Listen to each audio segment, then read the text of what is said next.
Welcome to Watch Symposium. I'm Austin. All right, so Matt Stevens is here. We're in Bangkok. He's in my hotel room, and we're going to check out each other's watches. And Matt's a little. Want to do that again, probably. Matt's a little bit sick, I think. How do you feel? Tired and sick. All right. Perfect. What we'll do first is I'm going to take a look at his Seamaster 300. Right, so this is the Seamaster 300, and this is a 42 millimeter watch. Have the helium escape valve up here. This is a ceramic bezel. How much is of the watch is ceramic? Just the bezel? The bezel and the dial is ceramic as well. Okay, so and it was laser cut for the waves. All right, let's get a close up. So laser cut ceramic, dial and bezel. And this is probably 120 clicks? Yes. All right. But you'll see it's a little bit difficult with those gloves. Yes. Okay, well, we'll test that out a little bit later. And it's got sapphire crystal. Is it slightly domed? It appears to be. Yeah. That's kind of cool. But it's very slight. All right, and you can see the helium escape valve. What is that? It's like a Reese's Pieces peanut butter cup. Yeah, and it says HE for helium. Helium escape, yeah. And now, in general, why did you buy this watch? What attracted you to this watch the most? First of all, I love the blue dial. Okay, I think it's probably one of the most beautiful blue dials that I have ever seen. But primarily, you go back to the first Pierce Brosnan and James Bond movie. That watch, the Seamaster 300, which was a quartz in that movie, it really got me into watches. And I've been following along with the Seamaster 300 Pros. I've always liked them. The last iteration, I thought it was a mistake getting away from the wave dial, but they all had some inherent flaws, primarily in regards to whatever movement was in there.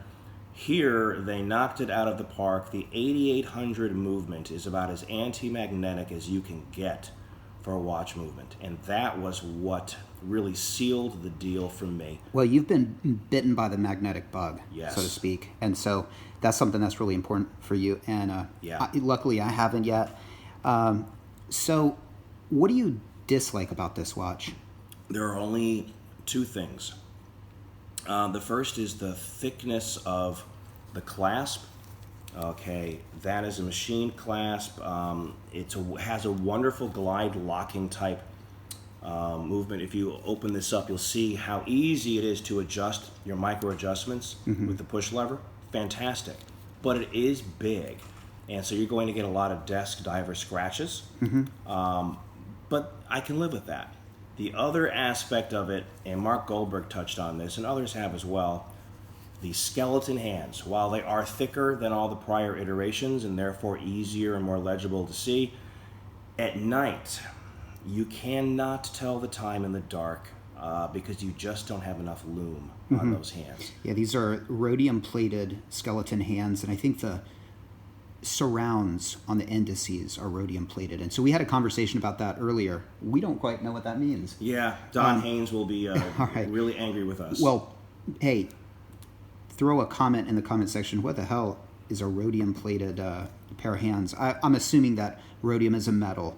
Now I know Rolex uses white gold for the surrounds and the hands, so rhodium plated on this. Now you have a solution to these skeleton hands that you're thinking about doing. What is it? Once my 5-year warranty is up, I am considering replacing those hands with the sword hands from the older Seamaster 300 2254. It was an iteration of the Seamaster 300s. No skeleton hands. It had a black dial. Beautiful sword hands. Some have already purchased this watch and done exactly that. It's stunning. And there will be no more problems with illumination. I'm considering it. I don't know if I would ever actually do it, but it's certainly on my mind. Okay. All right. And let's see. Some impressions I have. I love the dial. The shininess of the bezel doesn't bother me. That's kind of something I don't like about the ceramic Rolexes, but this, no problem. Now, as far as the colors go, I think this is probably my second favorite color. I'm more of the white dial kind of guy. Yeah. But you chose this because why? I've always been enamored with blue. Blue is my favorite color. And there's something about having a dive watch with a blue dial and blue bezel. Well, the ocean is supposed to be blue. And let me tell you, when I was snorkeling and I'm looking at the watch underwater, I'm thinking, God damn it, this is a gorgeous looking watch. Blue underwater, it just pops. It feels like a sports watch. I just think it's the perfect color choice for any kind of a sports diver. Yeah, it is more sporty than the white one. I think the black is as well. I think the black and the blue are more sporty. The white is very dressy, and not that there's anything wrong with that. It's a beautiful looking design. I like it. But the blue is just, it's the tits for me. Okay, and your least favorite is the gray dial? The gray dial. I just think there's such a strange contrast between that and the bezel. It's odd looking. I don't like it at all. Yeah, just the color scheme. I would never wear it. I wouldn't even pay $500 for that watch. Really? No, forget it. No, I would look at it, and every time it would be in my eyesight, in my eye line, I would say, "Oh, that's ugly." That my personal opinion. No offense to anyone out there who prefers it. It's all personal preference. It's fine. All right, some more impressions. I love the date at 6. Oh yeah, it gives it balance. I mean, that's one thing that you really can't say about Rolex. They stick theirs at the 3. It's always at the 3, and it just, there's a real lack of balance. And it would be, I don't know, scandalous if they decided to stick the date at 9. It would be kind of cool, but kind of, it's so uncharacteristic of Rolex. I don't think they really can or ever would do that. Well, look what happened when they put the Cyclops on the Sea Dweller. People went crazy, so they can't change anything. They'll get criticized. Right. So if you look between the two right now, I just think the date position is perfect. Yeah, it is. That's one of my favorite things. Now, one thing I'm unsure about is the red tip on that ticking second hand. What do you make of that? I like it. It allows you to see it as it's passing over each hour marker. I just think it's gorgeous. And you've got of course, the red Seamaster. Yeah, it adds another element to it. So yeah, I think in the end, I do like that. And that's very common. Most of the divers, that they have that red, which in a lot of the earlier watches, it fades quite quickly. I'll be curious to see if the red on this fades over time. It's a really beautiful dial, and it's interesting the minute marks between the 0 and the 1, and say the 4 and the 5. It's broken. With the ring is broken at those little parts, and that's just really interesting. I like that. I wonder if some of these design elements are to make it harder for the fakers in China to match it. Yeah, okay, that could be. Love, I'm a minimalist, and so I really like just plain dials, but this is really nice. I mean, the laser, what is it, laser etching? They say it's laser cut. I mean, who knows if that's marketing. This is, it's a super quality timepiece. And you're getting what kind of accuracy? About +2. +2. And this is a George Daniels coaxial movement. Yes, the 8800, and it's this whole Meta certified. You can actually look up your movement. Once it's out of the factory, you can then put in the serial number and see how it tested out of the factory. And mine, of course, was just perfectly fine. I cannot complain about the accuracy. And so you got this brand new. Yes. And you've had it for how long?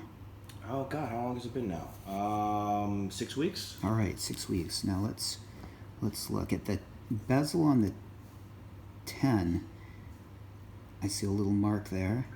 Matt hit my, I guess I could say we were walking next to each other, and he hit this watch on my little clip-on tripod. So I wondered if that little incident's shown up on the watch. So at the 10, there's a little bit of wear there, and you'll see plenty of little scratches on that clasp. Yeah, on the clasp, and then I don't noticed. I think it was this side, right here.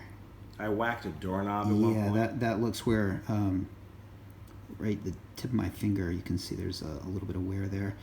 In fact, if I can zoom in with my nose. I can't. Hey, can you press that? I can. Okay, there we go. There you go. It's better than my phone. So there you go. You can see a little bit of something there. And then on the side of the clasp, I mean, this is a usable watch, though. I mean, you didn't get this to hoard and No. you know, flip and make money or anything like that. I mean, you got this. This is your daily wear, yeah? Yes, I wear it every single day. And I did not purchase it with the intention of flipping. I bought my Planet Ocean to be the daily wearer. That was my one watch to rule them all, but after it became magnetized the third time is when I said, okay, I'm done. You've broke my heart. I got rid of it. And I basically waited for Omega to do something like this. And this is it. And so, what do you think of the helium escape valve? I'm so used to it. They've had one on there ever since the first iteration of the 300. It's perfectly fine. I know it's kind of funny, but it's grown on me. Like, it's part of the watch. Yeah, I don't even really see it anymore. You know, it's funny because I made a video about this watch. Clearly, I hadn't done my research. I thought that was to change the date. And I made that video. I uploaded it, and people are like, "Yeah, that's the helium escape valve." Okay, I pulled that video down as fast as I could. Never went back. Well, you know, Clive, or Clyde, which is his real name, he says that what Omega needs to do is add a second so that it'll match Archie's horns. Right. Okay. Well, yeah, that's. But you know, Archie's not an Omega guy, so Omega would never do that. Yeah, no, Archie is hot and cold on Omega, and one can never tell what he actually thinks. I think he thinks that it's an awesome quality brand, but it's not Rolex. Well, no, you can't make money from it, and yes. so you know, if you had 4 of these, likely you're gonna lose money if you try to get out of them. But with Rolex, it's just sort of safer. So you know, something like this, I paid 4 for this. I can get out of it for maybe 6 now. Factor in the service costs, and I still could just make a little bit of money on this. And that's just, I don't know, you know, people I think like to think that they can maybe get out of a watch and you know, it not cost them, and maybe they can make some money, or maybe at best or at worst they can just have had it for a certain amount of time for free. Of the last 15, 20 years for Omega divers, I can think of one that has gone up in value, and that's the Planet Ocean liquid metal. And all the others, you will lose money. Only the liquid metal has attained value and now gone above retail. This, if you buy it today and want to sell it tomorrow, you're going to lose your shirt. Yeah. But I have no intention of selling it. The white one, I think, could you make money on the white one? Because I never see the white one out. Is that no, because Joma's shop and those other guys, they get them here and there. Okay, all right. Well, they've had a couple, like, from what I understand. Well, I got to say, this is a beautiful watch. I should put it on. We got to have a wrist shot, right? Yeah. In fact, wristwatch check. Yeah. Now, I typically like 40 millimeter watches, so let's take a look. Oh, totally doable. Let's take this glove off. All right. Well, totally doable. Totally doable. I think if it was 40, it would fit my wrist a little bit better. But, you know, if I was walking around, I don't think people would say, hey, that's an oversized watch. It is a bit big, but not compared to, like, the Planet Oceans. And I feel that it's right at the limit of what I can pull off. Frankly, I think it looks good on you. I don't think you'd have any trouble at all. Our wrist size is quite similar. Excuse me. All right. Well, hey, thanks for letting me check it out. It is a really quality, well-made watch for sure. And yeah, Omega makes good stuff. Absolutely. So I could see getting this watch if I was, you know, looking for an Omega and something just to wear. And yeah, I mean, it's a beautiful watch. Of course, for me, once you get together the money for this, you're well within range of, you know, quite a few different Rolexes. And so being a Rolex fan, I just don't know if I could get that money together and put it towards an Omega. But if, I'm fairly certain you would just save a little more and buy something else that's Rolex. Yeah, you know, you can't help it. Right, I can't help it. But if all things being equal, I like the brands just as much, then, you know, this is it feels every bit, if not more, because it's more modern, of a quality timepiece than, say, this one. Yeah, you really can feel quality. Absolutely, can't you? I mean, we love. You can feel that it is built like a tank. It looks it feels it, and yeah, it's boss, as I told you originally. It's just boss. Right on. All right, thanks for watching. Take care. What do you think of this watch? Let me know in the comment section. See you next time.